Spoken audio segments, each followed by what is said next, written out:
So I will speak about a snake. We're in animal things tonight. So the case is about a 60 years old man who has a progressive visual field impairment. So you make an MRI, you have a high signal and flare. You see a high signal, a rim in diffusion weighted imaging. No restriction on ADC, and on T1 enhanced sequence you have a low signal in T1 and rim enhancement. The patient is in your MRI scanner. What should you do? You have the right to make 1 second only, so it could be a T1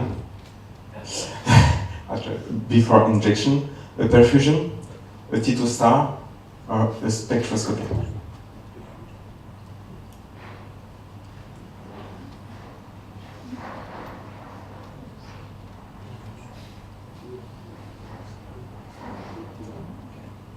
Okay, so two people wanted to see the T1. I'll show them.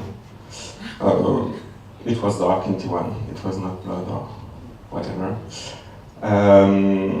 T2 star, that's a pretty good idea. So we made a susceptibility weighted imaging, and we can see this strange thing, a dark signal in T2 star in susceptibility. So what could be this strange animal? What do you think? It could be a snake, it could be neovascularization, neuroarteries, iron deposit, or hemosiderosis.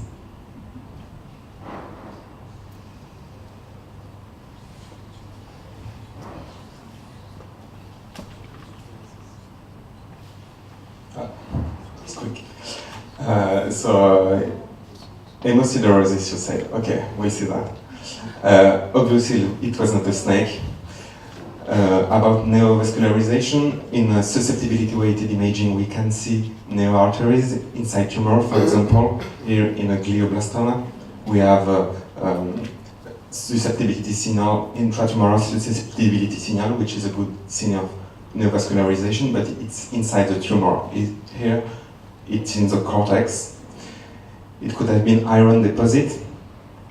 Here we have an example of iron deposition in another pathology, which is a myotrophic lateral sclerosis. So we can see iron deposits in the cortex as a low signal. Hemosiderosis could have been discussed, but more frequently on susceptibility weighted imaging, it's more leptomeningeal hyposignal than cortical hyposignals, and it's much darker often. And we also didn't think about thrombosis because the thrombosis is inside veins, so in the leptomeningeal, in the subarachnoid space. So the good answer was iron deposit. We finally read the patient file because we're radiologists, but we have to know the file eventually. So the patient had a myasthenia treated with rituximab. So I think some of you may have ideas about the diagnosis. So we had, just to remind you, a strong central T1 hyposignal and an open ring enhancement. So what is your preferred diagnosis? A tumor, a progressive multifocal leukoencephalopathy, a pseudotumoral multiple sclerosis, a Sturge-Weber syndrome, and you want to control the lesion.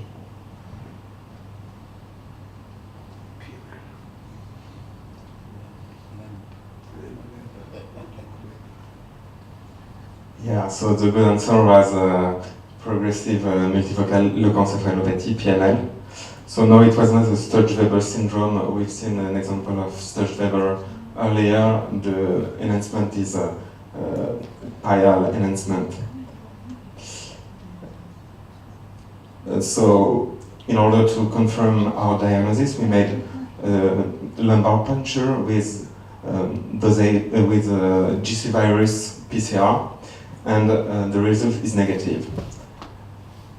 So it is not PML. What do you think about that?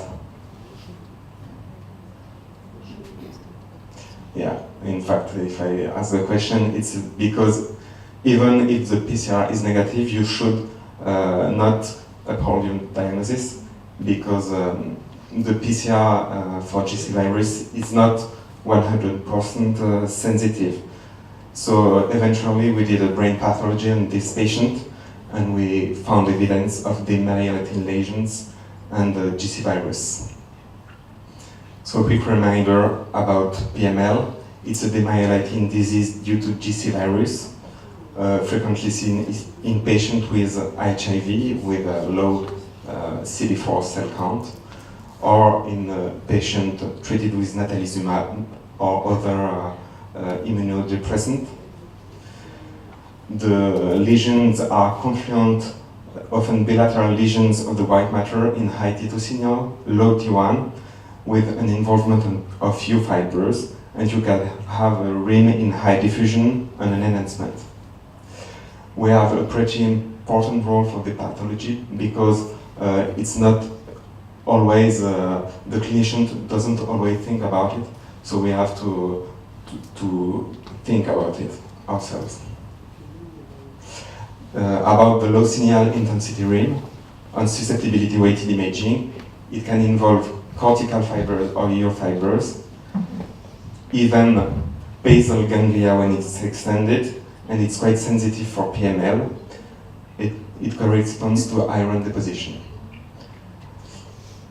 Last information regarding differential diagnosis, we can see this rim in semi-recent infarcts, maybe in encephalitis, but there are only 2 cases in literature, and in amyotrophic lateral sclerosis, and in this case the deposit is only in the motor cortex. Thank you very much for your attention.